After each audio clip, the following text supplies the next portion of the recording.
La petite sœur invisible. Il était une fois un petit royaume aux rideaux tirés.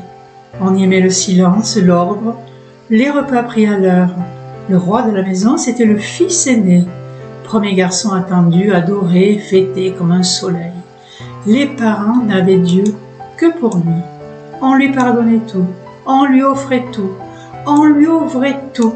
À ses côtés vivait une enfant discrète, la petite sœur, comme une mésange dans l'ombre d'un grand chêne.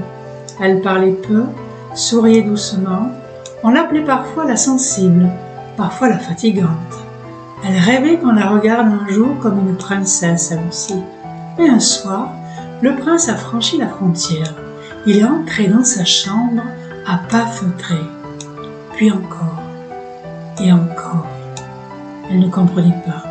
Juste une gêne étrange dans son ventre, et le matin, sa mère qui criait « Tu vas encore être en retard, va te laver, petite idiote !» Elle a eu mal à marcher plusieurs jours, sans mots, sans plainte. Puis un matin, une valise devant sa porte, direction le pensionnat. Était-ce une punition? Avait-elle fait du mal? Elle n'a jamais su. Elle a appris à se taire, à faire avec. La pierre s'est logée dans son corps, une pierre lisse, muette, bien enfouie, jusqu'à l'aube de ses 85 ans. Un matin, sans prévenir, le souvenir est revenu, pas comme une image, comme une brûlure, comme une vérité qu'on n'ait jamais dite. Le frère, la chambre, les nuits, le silence, tout.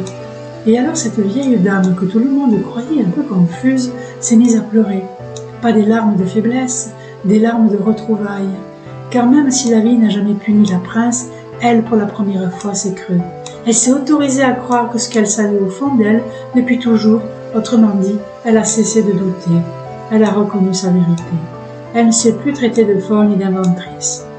Oui, pour la première fois, elle a su que son frère avait abusé d'elle. Elle s'est pas mise à pleurer, pas de larmes de faiblesse, mais des larmes de retrouvailles, car pour la première fois, elle s'est autorisée à croire que ce qu'elle savait au fond, mais c'était vrai. Et vous qui m'écoutez, je veux dire ceci, ne gardez jamais en vous un geste qui vous a blessé.